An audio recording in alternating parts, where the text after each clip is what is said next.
ministerio Conéctate a Jesús tiene el agrado de presentar una producción de Seminarios ISU. Ministerio Conéctate a Jesús. Conectados a Jesús por la Biblia. La historia de la redención, capítulo 25. La primera venida de Cristo. Se me llevó a la época cuando Jesús iba a tomar naturaleza humana, humillarse como hombre y soportar las tentaciones de Satanás. Su nacimiento careció de grandeza mundanal. Nació en un establo y su cuna fue un pesebre.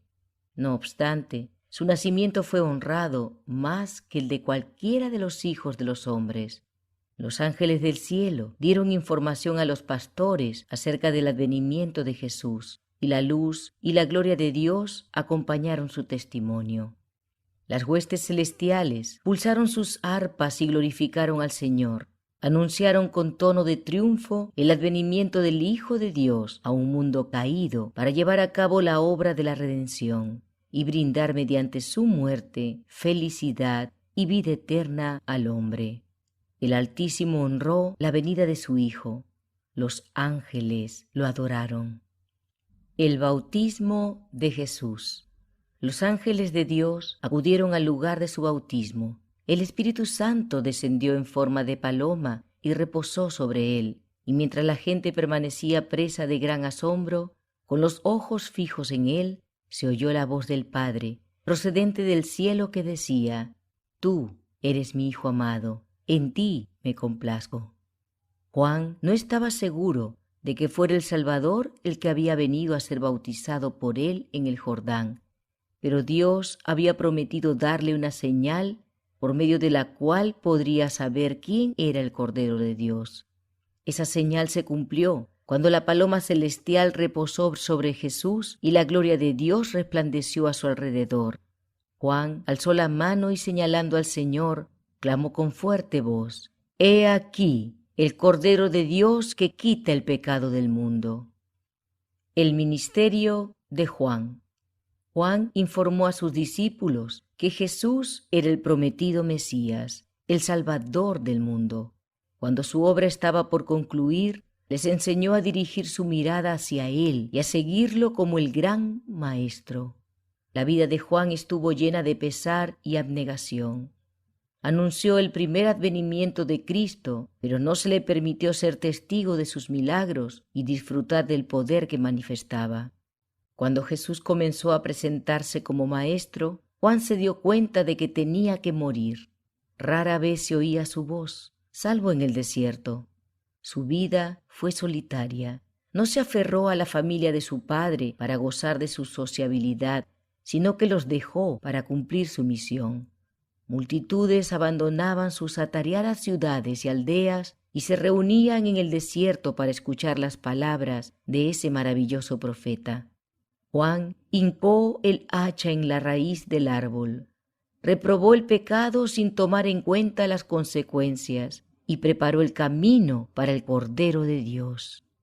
Herodes se sintió impresionado al escuchar los testimonios poderosos y certeros de Juan y con profundo interés preguntó qué debía hacer para ser su discípulo.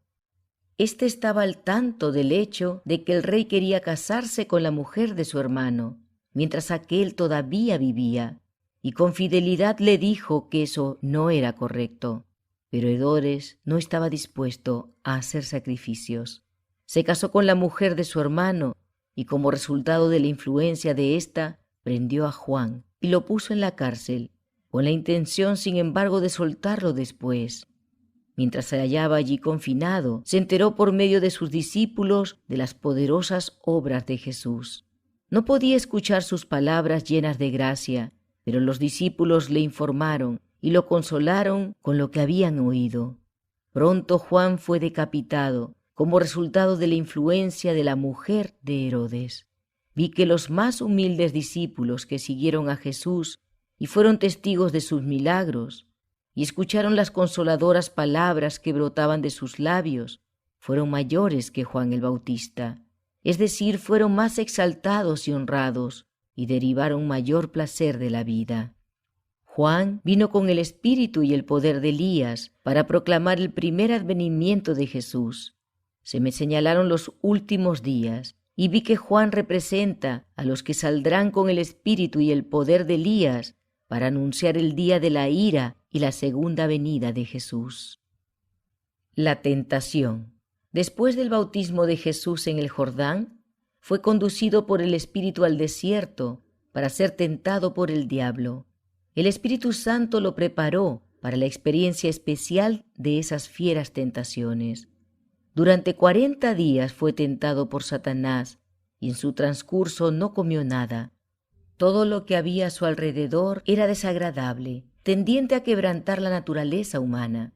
Estaba rodeado por bestias feroces y por el diablo, en un lugar desolado y solitario. El Hijo de Dios estaba pálido y exhausto por causa del ayuno y el sufrimiento, pero su camino estaba trazado y debía cumplir la tarea que había venido a realizar. Satanás se aprovechó de los sufrimientos del Hijo de Dios y se preparó para asediarlo con diversas tentaciones, con la esperanza de vencerlo, ya que se había humillado y se había hecho hombre. El enemigo apareció con esta tentación: si eres hijo de Dios, di a esta piedra que se convierte en pan. Tentó a Jesús a que aceptara dar pruebas de su carácter mesiánico por medio del ejercicio de su poder divino. Jesús le contestó con mansedumbre: escrito está, no solo de pan vivirá el hombre, sino de toda palabra de Dios. Satanás trataba de disputar con Jesús con respecto a su condición de Hijo de Dios. Se refirió a su debilidad y a sus sufrimientos, y con fanfarronería afirmó que era más fuerte que Cristo. Pero las palabras procedentes del cielo: tú eres mi Hijo amado, en ti tengo complacencia, fueron suficientes para sostener a Jesús durante todos sus sufrimientos. Vi que Cristo no tenía por qué convencer a Satanás de su poder y del hecho de que era el Salvador del mundo. Este disponía de suficiente evidencia de la exaltada posición y la autoridad del Hijo de Dios. Su indisposición para someterse a la autoridad de Cristo le había cerrado las puertas del cielo. El enemigo, para manifestar su poder, llevó a Jesús a Jerusalén y lo ubicó sobre uno de los pináculos del templo, y allí lo tentó a que diera evidencia de que era hijo de Dios, arrojándose desde esa altura vertiginosa. El adversario pronunció estas palabras de la inspiración: porque escrito está, a sus ángeles mandará acerca de ti, que te guarden, y en las manos te sostendrán, para que no tropieces con tu pie en piedra. Jesús le respondió diciendo: dicho está, no tentarás al Señor tu Dios. Satanás quería que Jesús se envalentonara con las misericordias de su Padre y que arriesgara su vida antes de cumplir su misión.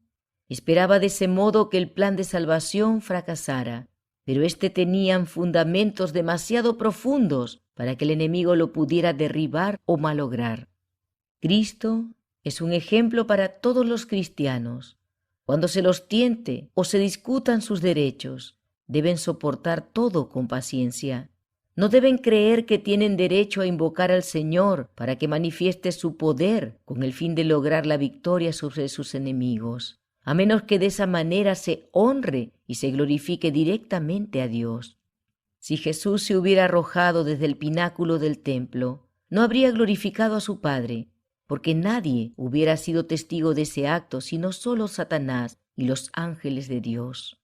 Y habría sido tentar a Dios manifestar su poder frente a su más acerbo enemigo. Habría significado ceder ante aquel a quien había venido a vencer. Y le llevó el diablo a un alto monte, y le mostró en un momento todos los reinos de la tierra, y le dijo el diablo: a ti te daré toda esta potestad y la gloria de ellos, porque a mí me ha sido entregada, y a quien quiero se la doy.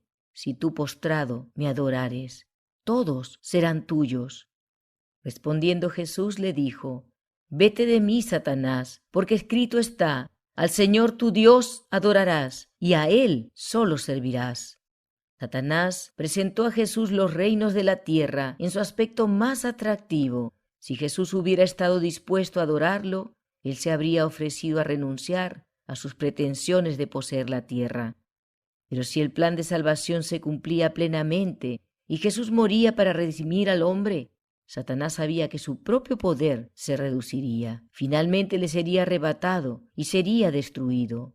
Por lo tanto, era su plan bien estudiado impedir, dentro de lo posible, el cumplimiento de esta gran obra que había sido comenzada por el Hijo de Dios. Si el plan para redimir al hombre fracasara, Satanás podría conservar el reino que en aquel entonces reclamaba. Y si lograba buen éxito, se alababa a sí mismo pensando que reinaría en oposición al Dios del cielo. Se reprende al tentador. Satanás se regocijó cuando Jesús puso a un lado su poder y su gloria y dejó el cielo. Creyó que el Hijo de Dios quedaba entonces a merced de su poder. La tentación dio tan fáciles resultados con la santa pareja en el Edén, que esperaba que como consecuencia de su poder y su astucia satánica podría derribar inclusive al Hijo de Dios y que de ese modo podría salvar su propia vida y su reino. Si podía tentar a Jesús a apartarse de la voluntad de su Padre, lograría su propósito. Pero el Señor enfrentó al tentador con esta reprensión: «Vete de mí, Satanás». Solo se inclinaría ante su Padre. Satanás pretendía que el dominio de la tierra le pertenecía y le sugirió a Jesús que podía evitar todos sus sufrimientos, que no necesitaba morir para obtener los reinos de este mundo.